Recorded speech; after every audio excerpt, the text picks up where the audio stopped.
In this week's episode, we'll explore the breaking news that an arrest has finally been made in the murder of 18-year-old Minot State University student Anita Knutson, previously profiled on Trace Evidence in episode 137. Welcome to Trace Evidence. I'm your host, Stephen Pacheco.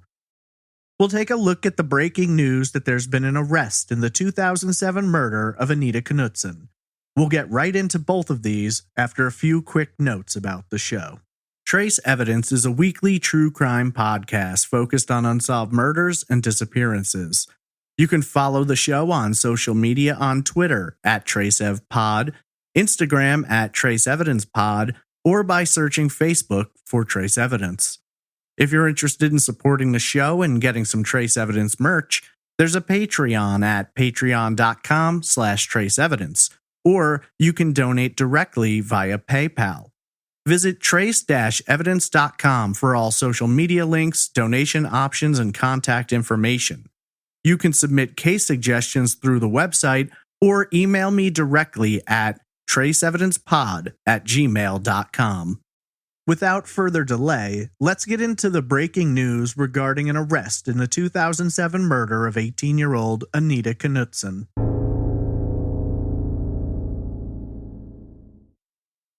18-year-old Anita Knutson was a student attending Minot State University in North Dakota. Anita moved into an off-campus apartment which she'd share with a roommate, Nicole Thomas, located on 4th Street, approximately a mile from campus.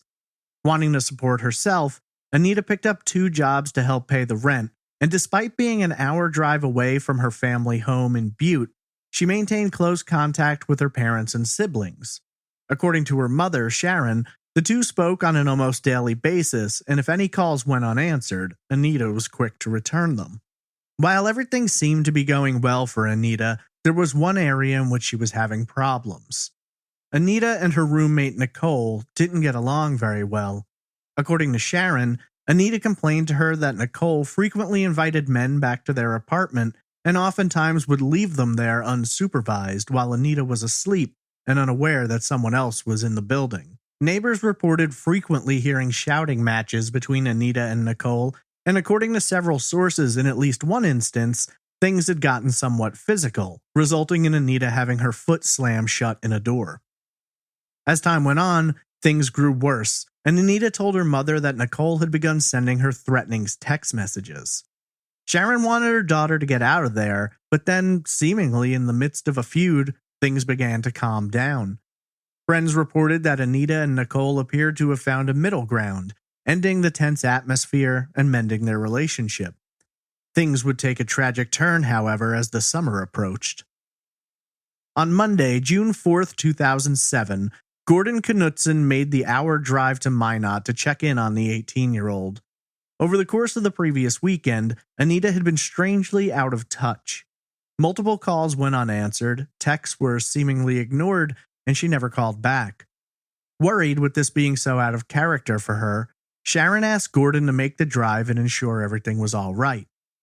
Arriving at the building, Gordon noticed Anita's car parked in her space, but no one was answering the door. Frustrated, Gordon located the building's manager and requested to be let inside. While the two talked, the apartment's maintenance man approached and reported to Gordon that he'd found something strange. The screen from Anita's bedroom window had been knocked out and was lying on the ground. A slash mark, apparently made with a knife, was clearly visible in the screen. Angry and frustrated, Gordon approached his daughter's window and peered inside. There, he saw Anita, lying in bed, partially covered by a robe. The mattress was soaked in blood. This was enough for the manager to get the key, and Gordon entered, rushing into the bedroom. Reaching out, fearful and emotional, Gordon felt Anita's skin, and it was cold. He reeled, trying to come to terms with what he was seeing, but also realizing he'd have to make that horrible phone call to Sharon to tell her that their daughter was dead. He quickly dialed 911. Inside the apartment, police found a somewhat confusing scene. It seemed clear that Anita had been stabbed to death, but the motive behind it wasn't so readily ascertainable. At first, The cut and knocked out screen led police to believe they could be looking at a robbery gone wrong, but examination of the scene and items found indicated that nothing was missing. Was it possible that the killer had meant to rob the apartment, assuming no one was home, and killed Anita reflexively before fleeing? That much was unsure, but one thing they knew: whatever had taken place in that apartment hadn't left any signs behind. While investigators knew Anita had been stabbed, they didn't find any evidence to show that any struggle or fighting had taken place inside the apartment. There didn't appear to be defensive wounds, and outside of Anita and her bed, nothing in the apartment had been disturbed. Curiously, while police couldn't note anything in particular which was missing from the apartment, they did recover one item which didn't belong there: the murder weapon. A knife was recovered from the sink, described by investigators as both dirty and bloody. It seemed apparent that they'd found the weapon the killer had used. A subsequent autopsy would confirm several details for investigators.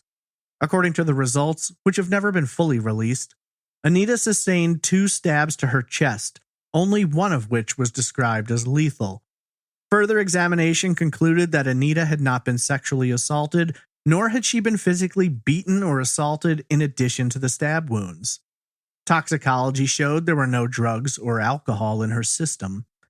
Ultimately, Anita's time of death couldn't be definitively proven, though investigators have stated their belief that the murder took place during the early morning hours of Sunday, June 3rd. Other details revealed by investigators have raised several questions, primarily in relation to how the killer gained entry to the apartment. Obviously, when Gordon arrived, the door to the apartment was locked, and it was presumed the killer had gained entry through the window, cutting the screen. However, examination of the screen itself showed 2 anomalies.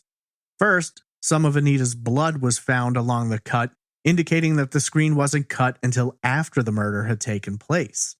Because of this, it was further believed that the screen had likely been cut from the inside and then knocked out of the window.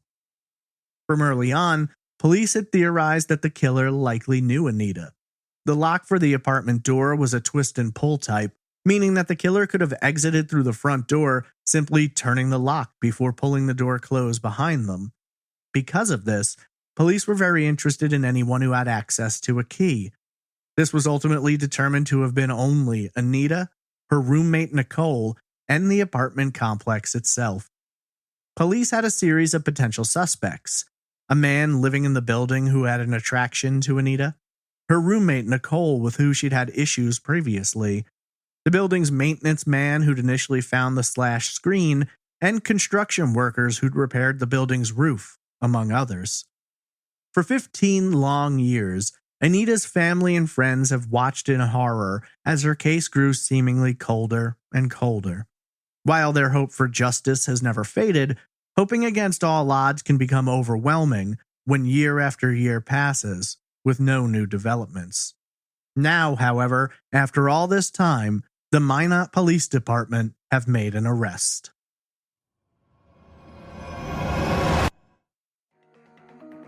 On Wednesday, March 16th, the Minot Police announced they've arrested Anita's former roommate, 34-year-old Nicole Rice, previously known as Nicole Thomas. Working as a civilian employee at Minot Air Force Base, she was arrested without incident and charged with felony intentional homicide. I'll now play a clip of this press conference led by Police Chief John Klug, courtesy of the City of Minot YouTube channel. At about 3:25 p.m., 34-year-old Nicole Rice was arrested for murder and taken to Ward County Jail. Although most of the detectives who worked the original scene and investigation have retired, we have not forgotten about this case. Detective Carmen Asham and McKaylee Talbot were assigned to take over as the lead investigators. I wish we could have solved this sooner, but at the same time, I'm glad to say that we have a person responsible for the murder of Anita Knutson in custody. According to multiple news outlets, Rice is charged with a Class AA felony and, if convicted, faces a maximum sentence of life in prison without the possibility of parole. Rice was being held in Ward County Jail until last night, when, according to court documents, her father, Kevin Thomas, bailed her out, writing a check for $120,000. Asked about Rice and rumors that she had been ruled out as a suspect previously in the investigation, Chief John Klug replied with the following. I don't know that I would say that she was ever cleared. There was never enough to arrest her, but I would say that she was always a person of interest in this case. According to recently released court documents, William May, an ex-boyfriend of Rice's, reported to police that sometime between 2008 and 2009, Rice had drank to excess and became belligerent. During a rant, she allegedly told him that she had in fact murdered Anita. At the time of the murder, Rice had an alibi saying she was home visiting her parents. However, court documents go on to show statements from her and family members being listed as inconsistent. One witness reportedly told police that Rice was at a bar in Russo, North Dakota, approximately 40 miles south of Minot, the weekend of the murder. This witness claimed that Rice left the bar, saying she was going to pick up clothes from her apartment. Rice, who was 19 at the time of the murder, has a daughter and got married just a few months ago in December of 2021. As of this time, there hasn't been a statement issued by Rice, her family, or her attorney. During this time, the Knutson family needs space to come to terms with this reality and to grieve. Reached for comment, Anita's mother Sharon told the forum, quote, "It's good in one way, but it's making everything come back again." End quote. As of now, this is the latest information available. I will, as always, keep a close eye on developments, and a longer, full update episode will be released in the future. I hope, despite the horrors of this case, perhaps soon Anita's family can finally find some sense of peace in knowing that her murderer is no longer free to walk the streets and is facing a long stretch behind bars.